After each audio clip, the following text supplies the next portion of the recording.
What's up, everybody? Welcome back to the Dorm Debate Podcast. Guys, it's good to be back. And guys, you know that something big had to have happened in the NFL for us to come back out of our hiatus to do another podcast. And it's the NFL draft. Of course, we're a little bit late. It happened about last week. And by the time we post this, it'll be exactly a week from then. The NFL draft commenced, and all of our teams did relatively well. Giants, Cowboys, Eagles, Chargers, nothing to really complain about here, but we're going to go over some winners and losers that we think happened, some surprises. And, I have a really, really good take for the surprise of the NFL draft this year that I'm really, really excited to talk about. And then lastly, obviously, the rookie of the year predictions. It wouldn't be a Dorm Debate podcast if there wasn't some sort of prediction. Now, I do want to throw it over to John quick because, John, you got the offensive rookie of the year correct from last year, Jamar Chase. And not only that, but your stats, your touchdowns, receptions, receiving yards were near exact to what Jamar Chase had. Do you have anything to say for that? Yeah, the touchdowns, I did predict 13 touchdowns, and that's what Chase ended up with. So you might want to stick around to the end of this podcast to see how many touchdowns each of these receivers are going to have this year. Okay, I have to get this now. Okay, John said it. I'm putting all my money on whoever John says. That is crazy, though. Fair play. Congratulations. Okay, so first off, we're talking about the NFL draft, but a lot of players went undrafted. I know for me, a lot of Michigan players went undrafted, but Jonathan, you have a teammate that you played with that was undrafted, recently signed to a team. Tell us about that. Yeah. So Tre Sterling from Oklahoma State, he's a safety. He got drafted, or he signed an undrafted free agent contract with the Green Bay Packers. And so, that's really exciting. I think he's the first person in our school history to get that done. Wow. And so, there's a lot of players that didn't get drafted in the 7 rounds that still were able to sign with various teams. I think the Eagles paid a lot of their undrafted free agents a good guaranteed amount. So, there's a lot of opportunity, even though you didn't get drafted, right? You can still make the 53-man roster. Now that you're undrafted, you sign this undrafted free agent contract, you get to go to training camp and sort of prove yourself. And so, in Tre's case, that's what he's going to do. And I think he's going to really impress the coaches. He just has great ball instincts. He just can play football. There's some players that aren't the fastest or most athletic, but they can just play ball. And this is what Tre is. And so I'm sure he's going to do well and impress the coaches and get a roster spot. So, again, there's a lot of players like him that didn't go undrafted and ended up being stars in the league. Kurt Warner, right? Wes Welker, Tony Romo, probably the greatest quarterback in history. Wow. Was an undrafted free agent. But no, there's a lot of opportunity for him. So I'm really excited that he got drafted, and I wish him luck. All right, let's go to winners and losers. So I have mine, but I kind of want to start off with the Eagles and just kind of open the discussion up because they basically blew the draft out of the water and surprised everyone and got AJ Brown from the Titans, then go in and get Jordan Davis from Georgia, who is a freak specimen of a human being. And is just probably the perfect fit for the Chargers. So I'm really mad that the Eagles got him. And I was really upset, but it's good for Caleb because I think the Eagles need to start winning some games. So let's start with that. AJ Brown, Jordan Davis had a really good draft overall, but obviously the talk is AJ Brown. What do you guys think? Caleb, you can start and then we can kind of go around. But do you think that was a good move? Do you think it was a great move? Do you think it was a little iffy? What do you think? I really loved it. You nailed it on the head, pretty much all the talking points of the summarizing of what happened. But when I saw that, because for Jordan Davis, right? Defensive tackle out of Georgia, and for this draft they had a record number of Georgia players, right? I think it was defensive players. They set a record from the school. Yeah, it was the first round. 7 in the first round. Now, I'm curious because Jared, you know more about college football than certainly at least I. than me. How good is Georgia overall as a program, would you say? I mean, they're pretty good. I mean, they made the national championship. Jonathan knows too. They made the national championship, then lost to Alabama a couple of years back. So then they made it this year. I think they made the playoff like 3 or 4 times. Like if you're a starter on their defense, then you're legit. If you're a starter on the Georgia defense, run by Kirby Smart, who's a great defensive mind, then you're legit. Yeah, man. And some years they've had like top 5, top 3 recruiting classes, but then they don't get enough wins. But they still, dude, it's in and out 5-star recruits, just a complete cycle of 5 stars. So, like Jonathan said, for you to start on that team is insane. I appreciate that, because I keep up with it a little bit, but I'm not. It wasn't until I met you, Jared, that I really got into college football. But I don't keep up with it enough. But it was cool to see that the Eagles. My understanding was that a lot of the mock drafts had Davis going to the Ravens. Actually, I thought you were going to say Ravens before you said Chargers. Because no one really had him falling that far, but in my mind, I was hoping. Yeah, there for the Chargers, you mean? Yeah. Okay, because my thinking was, at least I think the Eagles jumped ahead or something. But yeah, it was really cool to see them get an all-star, potential all-star, really good player in that position. I mean, the defensive line, the Eagles have always, obviously I'm an Eagles fan, but as a franchise, I really like that. As long as I've been an Eagles fan, we've had a really good defensive line. Like, just culturally as a city, we just foster good defensive lineman talent. And that, honestly, I think keeps us somewhat competitive every year. Like, it's just one of those things that if you'd rather have cornerbacks, safeties, whatever, like, defensive line just breaks up so many plays that it's really fun to see them continue to invest in the future. And to have him as a rookie, I think he can start right away. But even then, there's enough experience and depth at that position as it is that he can learn so much. And that's kind of similar to go with Cam Jurgens. If you guys looked into Jason Kelsey, I think is coming back for another year. There's been talk that he might have retired this year, but it was really cool that as a team, he's one of the captains of the team. You saw him at the Super Bowl dressed up, like he's a character. I love him. But it was really cool that they involved him in the procedure of finding the next heir of that position, because he's been the captain, one of the most consistent guys. I think there was a year where, of all the injuries, he was the only guy to like not be injured any time. Like, he's just so consistent, starting every game, some record like that. So it was cool that he found a guy that he saw Jurgens and saw himself in him, an explosive athletic center. And to see, Eagles draft early to get him, I like that. And obviously AJ Brown, I've been big on him. I've talked about him in regards to fantasy. I've got him in fantasy, and I'm really excited. Devontae Smith is that guy. You get Brown too. Who knows what can happen, but chaos for defenses. So I'm very excited. I think it just comes down to Hurts, but I know I was curious what you guys were thinking, because I think he's a great receiver. I mean, I don't think there's much debate there. And I like Hurts. It's more just like, is Hurts better than Tannehill? I don't know what you guys think. I'd like to think so, adding his athleticism, and he can throw the ball. So I'm excited. As an Eagles fan, I was really encouraged that a lot of random publications are saying the Eagles had an A+ in the draft this year. So, hey, like you said, we needed it. I hope it keeps us competitive for years to come. I'm excited. We had a lot of capital, and I think Howie Roseman, whoever makes those decisions, he gets a lot of hate, him specifically, but things worked out. So I'm pretty pleased. All right. Yeah, Jonathan? the window's closing in. The window's closing in on Hurts. I mean, he has to perform this year. He has all the pieces. Jordan Davis, Nakobe Dean, right? I mean, this defense has gotten better.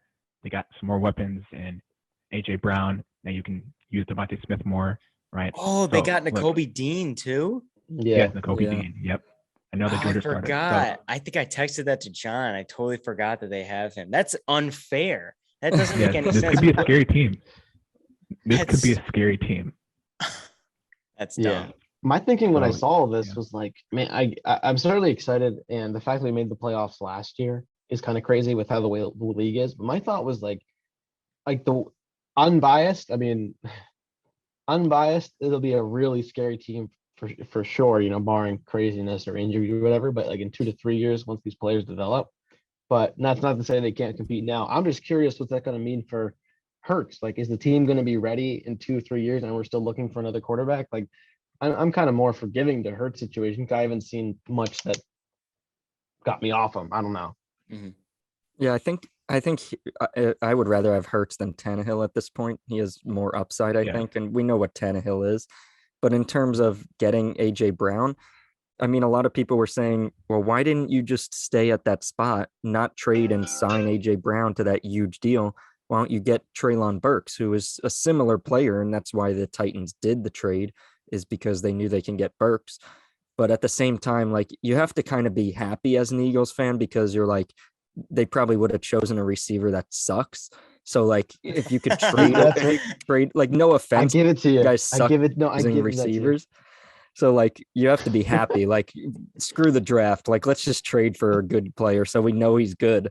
But you read no, my I'm mind. excited to see Smith on one side, Goddard in the middle, and AJ Brown on the other, along with one of the best rushing teams in the league last year. So I think definitely one of the top 5 winners of the draft. Yeah, you don't get. sorry. Oh, go ahead. I don't mean to, just to add on to what John said real quick, is I think you're right, because like we had so many misses that Smith is the first one in years of a high value pick that was like right off the bat, like, yeah, that's the guy. So if the Eagles were in a similar position, I think they would have overthought it. So Yeah. as an Eagles fan, after the years of, I think maybe you're right, like logically maybe teams should start, there's so many receivers these days, but as an Eagles fan, after so much pain, it's nice to just, hypothetically have a someone with a little insurance that, okay, he's proved that we don't have to risk it on another receiver. But that you're right. Jonathan, you're saying?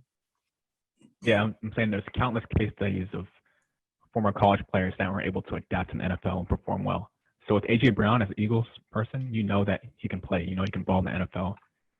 Treylon Burks, he was great in college, but you don't know what he can do in the NFL. You don't know if he can adapt on the plays. Have that relationship with the quarterback in the NFL, right? So it's a different beast. So he may do well, but with AJ Brown, you sort of know what you're getting, and so I think the Eagles did a good job, and yeah, they definitely won the draft in terms of the NFC East for sure. As Cowboys and Giants fans, are you a little worried at all about the stars that are coming into Philly? No, not at all. I mean, I was just gonna say, Jonathan, what about the Giants? They were one of the winners of the draft. They had 2 of the top 7 picks. Got Kayvon Thibodeau, the best one of the best defensive ends in the draft, and then one of the best offensive tackles in the draft, in Neal. Right. Yeah. So I think they were. I think that I'm happy with the Giants draft. I was texting Jared right when they drafted Thibodeau. I was a little upset because I wanted an offensive lineman, but at the time, after thinking about it for a little bit, I was like, okay, that was a good move, because if you're sitting there at 5, you can get Thibodeau, and then you can get whichever offensive lineman the Panthers don't take at 6. So you definitely need that defensive end and then get the offensive lineman after that. So I'm happy with the Giants draft. I think they were one of the biggest winners, and I'm sure we're going to talk about, I think the biggest winner everybody had was the Jets getting, Sauce Gardner, getting Garrett Wilson, and then getting Jermaine Johnson back in the late first round. So I think both New York teams had 2 of the top 3 drafts probably. Yep. That's who I had as my winner, the Jets. Sauce Gardner, Garrett Wilson, Jermaine Johnson, Breece Hall, who is a very, very, very good running back. At least in college, he was a really good running back. The only bad pick I had for the Jets was tight end Jeremy Ruckert. One, because he's an Ohio State player, so it's always a risk taking those guys. And they signed Uzama and Conklin in free agency. So it's 2 tight ends. I don't know why you're drafting another one. CJ Uzama? Yeah, CJ Uzama went to the Jets, and Tyler Conklin. So that pick was like a head scratcher. I didn't really get that one. But all the other ones, crazy. It's actually funny. That guy Ruckert, he actually played football against my high school. Is he from Long Island? Yeah, he's from Long Island. So there were like some videos of people like that, like of him like celebrating or something, which That's is really pretty cool. On your feed, just like the cross, like just not even like, like your friends of friends. That's really friends of friends. People now that we got to get these guys on the podcast. Yeah, Jonathan, we got to get Tre Sterling, and we got to get yeah, I guess we can get him on. Maybe if I'm sick that day, I'm No, sorry, I just can't help. No, I'm just kidding. I might not know much about college football, but I'm hearing some bias, Jared. What do you mean? No. What are you talking about? What are you saying? No, I'm just kidding. I'm always Uh, repping. That is cool. I must have forgot about the Uzama. That is interesting. I think Right? two tight ends. As an Eagles fan, having two good tight ends is good, but interesting. But this Jets team, from what they already had, they got a young Zach Wilson. Who's the running back? Michael Carter. Michael Carter, Yeah. Elijah Moore. Like there's a Yeah. lot of great talent. So I'm really excited about the Jets, really excited about the Giants, Eagles. Do you want to talk about your Cowboys? They just kind of drafted an offensive line, and it was kind of a cookie cutter draft for them. Yeah, I mean, they didn't really do anything special. Yeah, they drafted an O-line offensive tackle from Tulsa, Tyler Smith, in the first round. They drafted a defensive line person. They didn't really get a superstar, I don't think, like I don't think it's surprising they didn't target like a top receiver or something, given that Cooper went to the Browns. Because we remember a couple of years ago when the Cowboys were a really average team, they were losing against the Redskins, losing against all these NFC East teams. Then we got Cooper in the middle of the season, and that turned our season around. So that goes to show how one receiver can make a big impact on a team. And given all that, they traded Cooper away. Fine. Surely Jerry Jones must have a plan, right? I mean, we didn't get anybody. We only have CeeDee Lamb. They think CeeDee Lamb's going to step up like Cooper did. What about Gallup? I mean, he has injury issues, and he's not that great. He's not that great. I haven't seen anything special out of him. Yeah, what happens if Gallup misses a few games again? Then CeeDee Lamb's the only you have nobody else, right? Exactly. CeeDee Lamb's the only guy. I mean, we have a security blanket and if it's cold that day, you might not have any receivers. Exactly. If it's cold that day, the game is over. And so, given all that, it's just I don't think about the Cowboys too much. All right. I think that they're probably gonna be average this season because you need a star. Guys, they're not super paying these guys millions and millions of dollars, these superstars. That's why these receivers are commanding high contracts, because they know their worth. They make a big difference in the game. They make a big difference. Whether you want it, believe it or not, Jerry Jones, they make a big difference. We can't just dwell on CeeDee Lamb, who's been inconsistent, right? He has potential, but he can't be that. Well, I haven't seen him be that number one guy like Cooper has been in the past, where every pass you throw to him, he's going to catch it. You can always depend on him. It doesn't matter if it's hot or cold, So I don't know. Based on this draft, I didn't really see them get a star player. Yes, we got some O-line help, okay, but I think they're putting Dak in a difficult position, and so it's going to be tough. It's going to be tough. If you look at our NFC East counterparts, come on, AJ Brown, Devontae Smith, Giants, I guess, is fine, but but you can always beat them. Yeah, but we're Cowboys, guys. We're Cowboys. We have to think high. We have to think Super Bowl, guys. What are they doing? We don't have a Super Bowl team right now, so hopefully they change it in the next few weeks. Hopefully Jerry Jones has a plan. I hope he has a plan. I'll trust him, but right now we don't look like a Super Bowl team. Well, there's a lot of question marks for the Cowboys, especially with Zeke, who they're paying a lot of money for. Yeah. He had a down season, but yeah. I want to move into the losers of the draft. I have one in particular that maybe you guys have, maybe didn't. It was the Seattle Seahawks. Yeah, I was thinking them. I just don't understand going through a whole draft and not getting a quarterback. Didn't pick one quarterback. They're gonna rock one. The block. I think they're just hoping to get like one of the top 2 or 3 picks next year and get Stroud or Young, something like that. So that worried me. And then look, I'm trying not to be biased. I like Kenneth Walker Jr. He's a good running back. He tore Michigan up, but I don't understand his fit at Seattle, especially picking him in the second round. It's a high pick. When you have Rashad Penny, you have Chris Carson. Yeah, they are injury prone. I'll give you that. But if you're trying to lose, anyway, I feel like you should get defense, like a defensive line or offensive line or something. Yeah, like you can get running backs undrafted. Like you don't need to draft them that high either, especially from Michigan State. Like, no, I'm just kidding.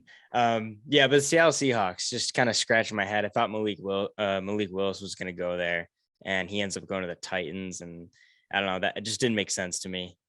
Yeah, that was probably my biggest loser for the same reasons, but I could see where they're going. They're probably throwing the season away without really saying it. But another, I guess, loser slash surprise, to be honest, was the first pick in the draft. I I didn't think Trayvon Walker was deserving of that, but I mean, he's a great player and everything, but and I guess what they want to do with him is be a versatile player because he's not one of those guys that's going to line up on the end and rush the passer every play. Like I guess they're going to use him to drop back sometimes to do cover running backs, like do a bunch of different things, which is fine. But really, for the first pick, I thought it should have been Hutchinson, and if not him, maybe Thibodeau. But I was just surprised by that, and I'm interested to hear your guys' thoughts as to if you think that was really the best pick. I had no clue who this man was until 2 days before the draft. They said Walker had jumped Yeah. Hutchinson. And I said, who is this? Where does he come from? Apparently he went to Georgia. I had no idea. He just like appeared out of nowhere, like just out of thin air. It was really weird. Like he wasn't even in like top 5 when I was looking. And then he just jumps everyone and goes number 1. So it's fine because Hutchinson gets to stay in Michigan. So it all worked out in the world. But yeah, I agree. The Jaguars pick, that was very, very odd. I don't know. Yeah. I mean, he played on Georgia. I mean, so he's probably a great player. But yeah, with the number 1 pick, you need to get the best, the very, very best, the people that got the high honors in college, the All-Americans, the first teams, those people with the high honors that got the top awards. They dominated in college. You need to get that guy because they're most likely to dominate in the NFL. Not always, but most likely. This guy, I don't remember him getting any top awards, right, in college as a defensive player. He wasn't the captain of the Georgia defense. That was Dean. He wasn't the national championship MVP. That was the safety. So what was he really? I guess he was good. Exactly. But... He's good, but not number 1 good. I don't know. I think he was really lucky. He's a happy man because what did I do to deserve this? No, I mean he's getting number 1 money too, because that's really exactly. The first round I've heard is mostly not most. Okay, I don't know if the full details of how the business side of that works, but a lot of sources I saw talking about it, like an analyst saying, is like the first round is more like it guarantees you money, like that the teams are willing to give you the first round, that you'll out of the gate start being able to make this an income. Whereas like the further down you get, you start to get guys who are in the league, maybe 3 years, like the average, or sometimes the undrafted. You got a lot of good players come out of the undrafted because there's only so many picks, So I don't know. The only thing that I saw a couple sources saying that Walker was an iffy pick, and I have to agree. It's the Jags, so I kind of want to err on the side of they overthought it. They have a history of blowing up their opportunities. But it's Doug Peterson. Doug Peterson, he's a smart guy. I was gonna say, if there's any hope, is that they listen to because I think the other picks for the Jaguars though did satisfy some other needs. I think they went with an offensive tackle or offensive lineman. They went majority defense because they spent so much money on the offensive side this year in free agency. That's like my hope. All defense with Peterson at the helm, and assuming that he has the leeway. You think head coaches do. When you look at teams like the Cowboys, where Jerry Jones seems to like call out whatever pick he made and whatever one he didn't. But that'd be my hope, is like maybe Peterson knows what he's doing. I mean, I think he does, but if this was his pick, I'd have to err on like he definitely would be the coach that I would trust, like an Andy Reid type. Like, all right, he's got a resume that can back it up. But yeah, I guess it's one of those that time will tell. I think it's not an obvious. How many other number 1s that you've seen been like Hall of Famers immediately? You look back at those guys. It wasn't Peyton Manning, Eli Manning. I don't know, things like that. Like you got to think of that caliber, and I don't know. Time will tell. Yeah, it was very, very surprising. I mean, I know, John, you were talking. I think we were talking a while ago about like when was the last time that like we were going in this close to the draft and nobody had any clue who the number 1 pick was going to be. Yeah, usually it's like set in stone way before. Yeah, like at least like the first 3 picks are usually the same. Like boom, Yeah. boom, boom, and then everything else is different. This number 1, it could have been an offensive tackle, could have been Hutch, could have been anybody. Yeah. So interesting draft. Any more losers, or should we go into surprises? Because I have a really good one for surprises. I don't know Yeah. about losers, but you mentioned the Seahawks being the quarterback position. I just wanted to. It's not a Yeah. loser in regards to the draft, but like, what about Baker? Like, what do you guys think? Is he going to like be on the So sideline for the Browns the whole season? I Is think this what's going to I think happen? he's going to the Panthers, in my Yeah. opinion. Yeah, I think so too. And Is especially that the way the Panthers drafted, they got like an old lineman, and they drafted Corral like what, 3rd or 4th round.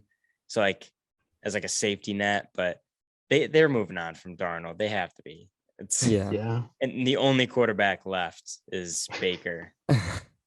I mean, Cam Unfortunately. is still Yeah. there, right? Who? Newton? Cam Newton.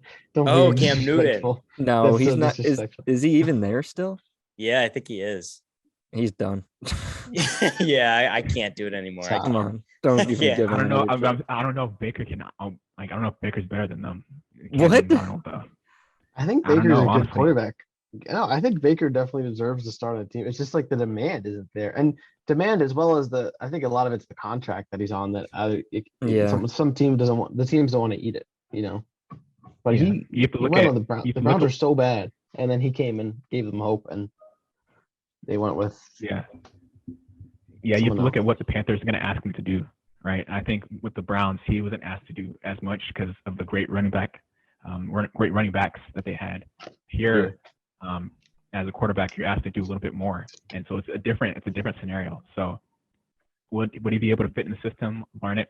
The offense is pretty good, and really get that starting position. I don't know, guys. I don't know. The Browns made him the Browns coaches. They know what they're doing. Deshaun Watson, with all that trouble, they still got him over Baker. They're like, no, forget this guy. We know his true weakness. We know how far we can take him.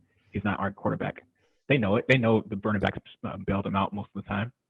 So there's a reason that no teams really want him. He's not that great, I don't think. I don't know if he can start over Darnold or Cam, honestly. I'm still on the Baker train. Just because last season he was riddled with injuries. Yeah. So he wasn't 100%, but I can definitely give up that he's not like elite quarterback. If he goes to the Panthers, they may like ceiling is like wild card. Yeah. But it's wild card, you're in the playoffs, so it's better than nothing. Same So McCaffrey, Yeah, I'd so still it's a give him similar another setup. chance, but I hope I see where you're I hope coming he from. gets a chance this season. Yeah, I think, like you said, the stats that he put up his rookie season and the injury, it's like, I don't want to say it's too soon to tell because you're right. Along the lines like right now, you kind of get a feeling of who if they're real or not, But Mhm. I don't know. If you're a team that needs a quarterback, I don't think it's unless there's great ones coming up next year that you're really committed to. I think Baker's a sure bet. I don't know. It'll be curious. it's tough to say. I mean, some of the quarterbacks, like I think the projected number 1 is Caleb Williams, who's at USC now, but he was at Oklahoma. But yeah, there's still like, very little film on these guys. It's not like a Trevor Lawrence type quarterback where he's been there for 3. This next quarterback class, if they all go, Bryce Young, Caleb Williams. There's apparently somebody at NC State that some people call him the best quarterback in the country. I don't know if they're making it up. So I'm like, if some teams are patient, and maybe, I don't know, I'm not saying it's a tank, but there's some guys coming next time. That Ohio State quarterback, CJ Stroud. Oh There's some yeah, dudes you're right. coming next time. So hey, I wouldn't be surprised if they say, we're not going to get Baker. Like, we're probably gonna, if we tank, who cares? Because we see great quarterbacks coming in next draft. So I don't know. Yeah. That's a valid point. Yeah, there's a lot of good quarterbacks. My mistake. So some surprises. So my main one, and you guys know I hate the Titans, and they're the fakest team out there. And the Titans, look, to trade away AJ Brown and put all your faith, and this is what I'm thinking, they're putting all their faith in Julio becoming a number 1 again. There's no way they're going to draft Burks and say, "Oh, you're going to be the number one guy." Well, It's they have Robert Woods. Oh, he's probably. he's not a number one guy. You know that. Like the structure, the tiers would go Julio, maybe Woods, and then Burks, but they're probably Dude, going to put Burks there. Julio can't stay healthy. Exactly. So Yeah, this he can't makes stay no healthy. sense to me. Like Well, I don't make sense. understand how Yeah, but you can. but they won games and they were the number one seed without Henry. So why can't they do it without Brown? No, but here's my thing. That's They won a ton of games last year. They were the number one seed last year. And what are you blowing this up? They draft a quarterback, they draft a receiver, you trade your best player or a second best player. You draft a running back, Hassan Haskins. It's like they're drafting a whole new team. And it's like this year is going to be like the transition year of developing all these guys before Tannehill gets traded. It kind What of was the makes logic sense. behind that? It kind of makes sense though, because we don't think they're going to be at the top of the AFC, They right? were. They could have just stayed exactly. Yeah, where but they you were. said they were fake. Like they got really lucky to be there. So they know they got lucky. They're not. They know how are they going to contend with the okay. Browns and Bengals and Chiefs and Bills and At least they know. Ravens? At least they recognize that they're fake. Then that's fine. Okay, then I can understand. If they said that, they're like, "Yeah, we're fake, so we're trading AJ Brown. Our best players are running back, which is never good."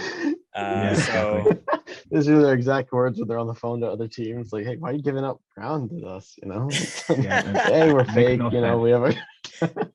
they're just complete collapse. Yeah, They should have let go Julio. They should have let go Julio and then got another receiver. Maybe not as good as Burks, but another good receiver at least. But AJ Brown, that was their crown jewel. That was one of the crown jewels, I think. Now I don't know. It's gonna be tough. Because Brown, I mean, I know he's on the Eagles now. Brown is that guy. He is that good. So to give him up is a huge decision, and it is weird. Like, are they really blowing it up? Because, like you said, maybe they are. For me, they have too much. That would be too much self-awareness. Because I look at the Titans as either a dark horse or just good enough to make it every year, but not like reach that upper echelon of like, you know, to be the Super Bowl winning team. So It's like, if they're aware of not reaching that point, like they don't feel like Tannehill's the guy depending on just Henry, and they know that, and they're willing to like blow up parts of their team to like get there quicker and start the building process now. That's almost like, do they really know that, or are they just like trying to change things up? I don't know. It's tough because when you have your best player, Derrick Henry, who is King Henry, best running back in a long time, but he's only getting older. He's coming off of a foot injury, and he didn't look that great in that last playoff game, which is what I predicted. So are they draft a receiver, quarterback, and halfback in like back-to-back rounds? It's like they're literally like, all right, this year is going to be the transition year. They have already said Tannehill is going to start, but it seems like they've just figured out the ceiling for Tannehill is this, and he's not a playoff quarterback, and Henry is only getting older and he's coming off an injury. Like they're just in a tough spot. So they're like, let's just change things up. Let's get a receiver. Let's get Malik Willis. Let's see what he's got. It's going to be a big risk, but it's so crazy because they were the number one seed last year. They were the number one in the AFC, and they're basically blowing things up. It's just like, I don't get it. I mean, I do. I don't know. Yeah, sorry, Jared. No, you're good. Yeah, I'm saying, speaking of that, did y'all see what Tannehill said today about Malik Willis? Is he mad? I mean, he just said it's not his, just kind of like what Brett Favre said about Aaron Rodgers. He said it's not his job to mentor Malik Willis, you know. Wow. So, you know, I don't know. Well, isn't that what Roethlisberger said, or who is it, Rodgers? No, I think it was Favre. Yeah, Favre said that about Rodgers, I think. Brett Favre said that it's not his job to develop Rodgers. Yeah, I think Tannehill he probably feels a little threatened. You know? Yeah. I think any quarterback would. They feel a little bit threatened that they drafted Malik Willis. So, I mean, look, Tannehill, we all know he's not great. So, I think if Malik Willis learns the plays and does well in training camp, then he could do some great things for the Titans. But again, not number one seed. I don't think they can be the number one seed without AJ Brown. They need another weapon, but who is that right now? I will say, to end off on the Titans, Derrick Henry 100% will be on a new team and within 2 years. He will not be. What? Who won't be on the Really? Titans? No. Why? Really? I mean, Dude, it's how going to be can anybody else afford him? He doesn't have that many years left. How many years does he have? I mean, the basic thing is when your best player is a running back and you're winning games, but you're not winning the important games in the playoffs, then you see your running back as a disposable person or a position, just like the Giants, who you draft Saquon Barkley, and then he gets injured a couple times, doesn't return to the same back, and you're like, all right, now I want to get rid of him. Like Right, but nobody's gonna want him. He's 28 years old. He's only Derrick Henry? got Wow. he's only got Henry or like 2 or Barkley? 3 years left. Yeah, Yeah. but anyone would take him. Anyone would. Yeah, well, In 2 to 3 years, I'm not. I don't know. It'll be like Andrew Peterson, like teams, the name brand will get. I think he'll be employed for sure. I think it's more of a reflection of how the league is. We've talked about this. Like it's a lot more explosive passing. They protect the quarterback more. So I'm thinking some of these rookie wide receivers might have a really good first year, just the way the league is. It just seems to reward, and it's just a league. The same with the Panthers. We talked about this with McCaffrey. Like when you depend so much on a running back position to be your top guy, it's that you're not diversifying. Like having multiple wide receivers is like diversifying your investment because the quarterback's now like much more protected. So yeah, that's like the most important. But it's just part of me thinks strategically there might be an advantage for a team to be run heavy, but I think that you'll see that with multiple running backs, and you can't be paying them all Derrick Henry level money.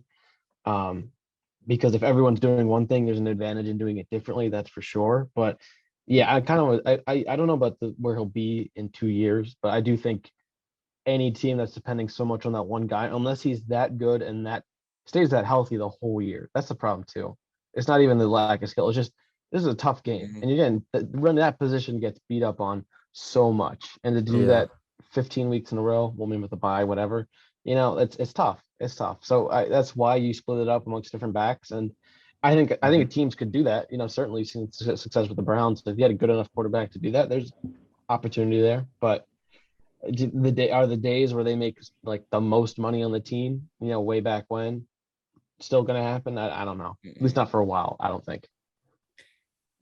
Does anybody else have any surprises, or should we really quick and then go into rookie of the years? Yeah, like I said, my surprise was just the number 1 pick, so that's all I got for that. I mean, AJ Brown was a surprise, but we already talked about that. I couldn't believe it. Okay, all right, let's go. I mean, yeah, sorry. So Kenny Pickett, he was the first quarterback off the board. Micro hands. That was exactly. That was a little bit surprising given how everybody made a big deal about his small hands. Why is that? Why is that a thing? I told you. Did you watch my TikTok? I did, but it's just I don't know. I feel like it's not a good measurement. Like this man's played through high school and college, right? Like, yeah. Well, isn't the NFL ball a tiny bit bigger than the college ball? It's like a different, it's like a different like length or width or whatever. But dude, he's got to wear 2 gloves. Like, what quarterback wears 2 gloves and is good? Like, I don't know. Madden character. Exactly. Pack Prescott. That's right.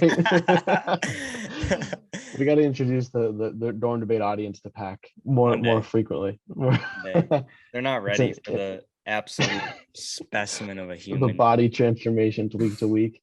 Yeah. I mean, I know Brady wears 2 gloves sometimes, but yeah, I think it was a perfect fit though. I mean, it was like, I think it was kind of known that the Steelers wanted him and were going to get him. And consider the way the draft fell, like no one, I don't think people were trying to steal him ahead of them just to steal him. 'Cause I think he's that good, but yeah, I just thought it was kind of perfect. He doesn't have to turn right, just turns left from Pittsburgh. You know what I mean? Same, like whatever. Same stadium too. Yeah, so that's like, hey, good for him. That's like a really cool thing. I wish the NFL had more homegrown, like a way for homegrown talent to stay in town, like some soccer teams do.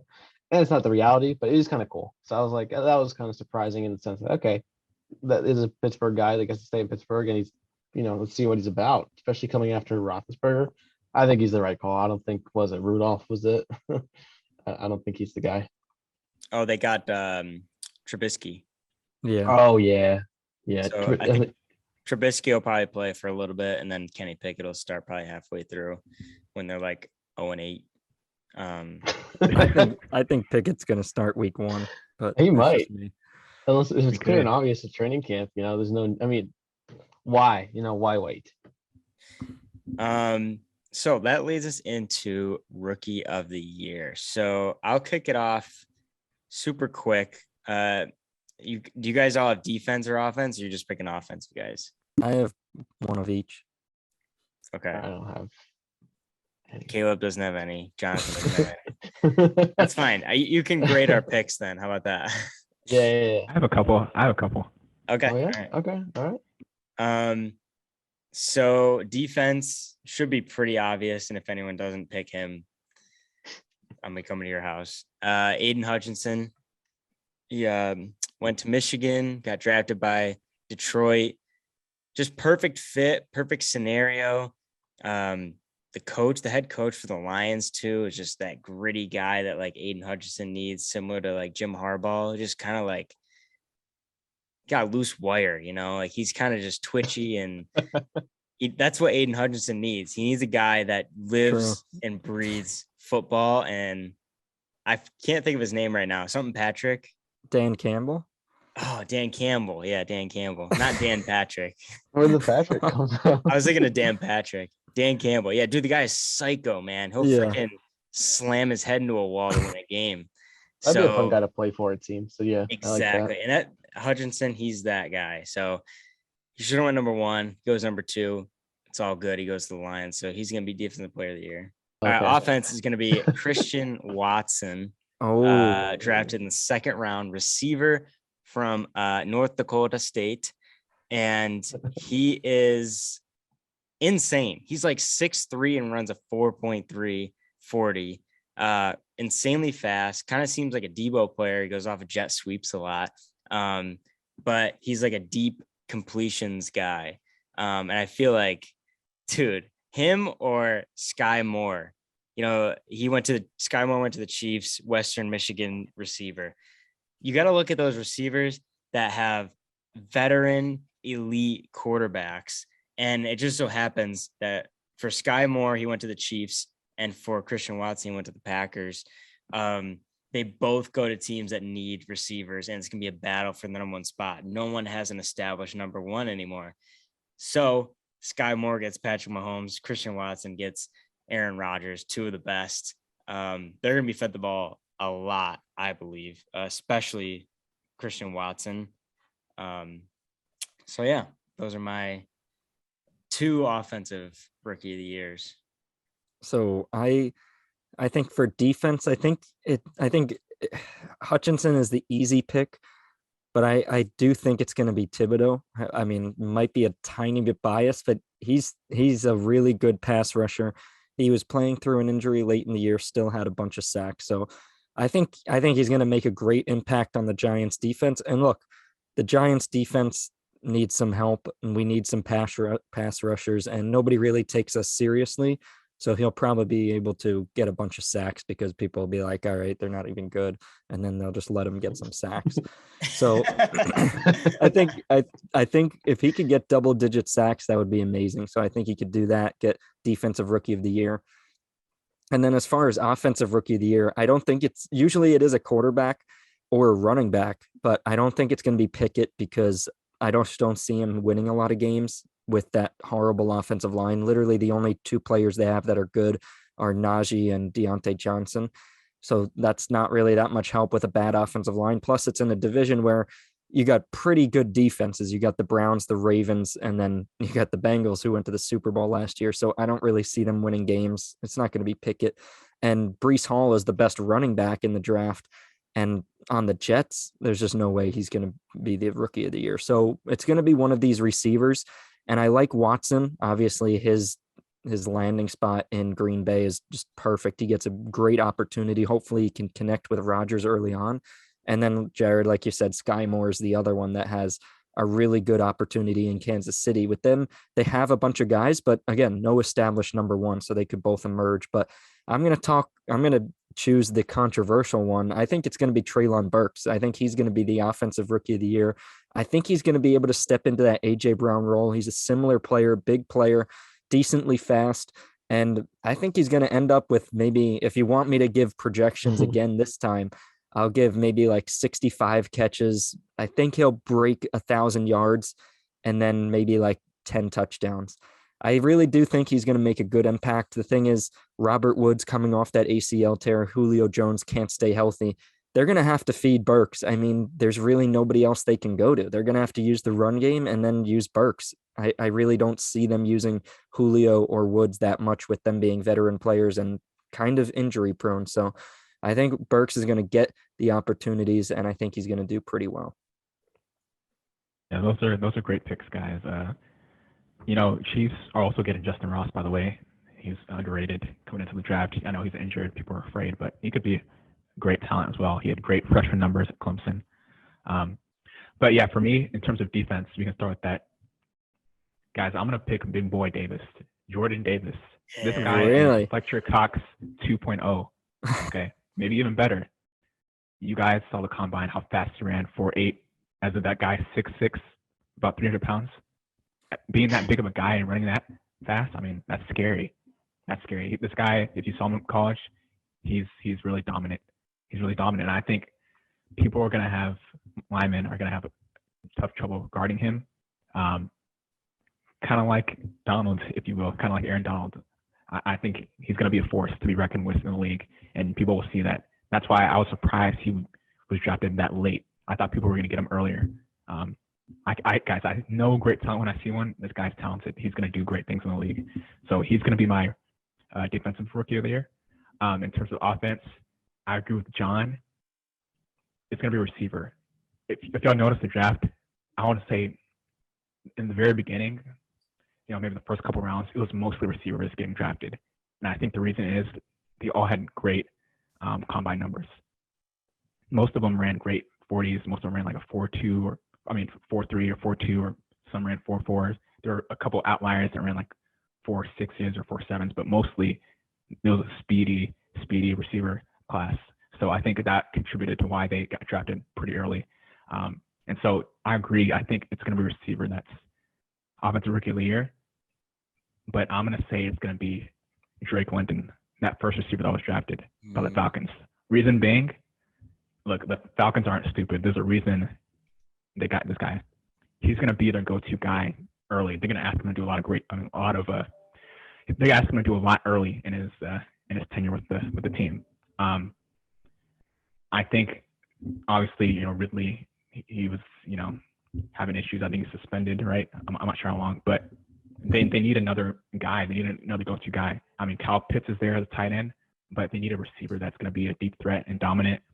This guy, London, he has a speed, right? Most Cali receivers, they have speed. Okay, that's just a general thing. We all know that. This guy is going to be, I think he's going to be a go-to guy. He's going to be reliable, dependable. And, perhaps why Ohio State receivers didn't get drafted by Falcons. Maybe they looked at film and said, hey, there were like 3 of them that were good on the same team. So one of them didn't have to perform great, maybe in one game or something. This guy, London, I mean, he was that guy at USC. He was that guy. And so I think he's going to be a surprise offensive rookie of the year for many people, given that he's going to get a lot of targets. I think he's getting a lot of targets. So whoever the quarterback is, whether it be Mariota or that rookie quarterback who says he's going to win a Super Bowl, Desmond Ridder, I think Drake London's going to be offensive rookie of the year. All right, Caleb, any last words? I'll just add a little bit because I don't want to make definitive picks if I don't know what I'm talking about. I mean, I am excited to see on some lists Davis and Dean from the Eagles be on them. So that'd be my picks for defense. I'm not going to pick at the offensive one because I don't know. I mean, dude, the Green Bay Packers, Watson, I mean, they have such success drafting receivers later that I mean, part of it's Rodgers that, you got to consider him as a thing. The one thing I will add is John, when you were talking about Thibodeau or Hutchinson, I noticed that at least on USA Today, the spread was even. So like there was, 450 plus 450 for both of them. The spread amongst defense was much lower, meaning like the chances of you getting it right are higher if it's a defensive, whereas like the top, I think, for the offensive rookie of the year was Pickett at plus 500, and the lowest was Sam Howell, the Washington Commanders quarterback, plus 4,000. Whereas the defensive rookie difference was plus 450 to plus 1,300. So just meaning like there's a lot of it's kind of not a pick on the offense. There's a lot of spread on the offensive side, not knowing how these successful teams will do. Because I see a lot of the receivers. I'm constantly like, well, yeah, they're good, but who's throwing the ball to them? Because sometimes Right. guys get drafted or great, but they have a terrible quarterback, and potentially their career is determined by the perception that, oh, they're bad, but they had a terrible quarterback like 3 years in a row, and like you never know. So, but then there's outliers. So, and again, undrafted, who knows? I don't know. Who knows? I know there's a lot of undrafted players. Like Justin Ross is he's an interesting wide receiver because he had like a really bad injury that like sidelined him for like a full year, 2 years at Clemson, but he was like projected first round and when he was a freshman. So any of them could just pop off. It's all about situation. That's why Yeah. I like Watson and Moore. It's just like they fit into the best situation possible. Mm-hmm. All right. I think that concludes our NFL draft show. This is really good. Glad you guys joined us for this episode. Hopefully, now that the draft's over, we'll have maybe a little bit more off-season moves. I know Debo still has to get moved. So we may have He's not getting moved. who? I don't think he's gonna get moved. You Yeah, saw he's what not going John anywhere. Lynch. Yeah, he's not getting moved. He's gonna Didn't be he say the he's like 49ers. he wants out? They're just gonna keep him there and not play. No, they'll pay him. Yeah, they and- said. Yeah, they're gonna pay him. He just wants the money. That's all. Yeah. That's why he's doing it. Oh, all right. Well, if anything else happens, if Baker gets traded, then we may have an episode for that. But if you guys enjoyed, make sure you guys leave a like and comment your winners and losers from the draft. And we will see you guys next time.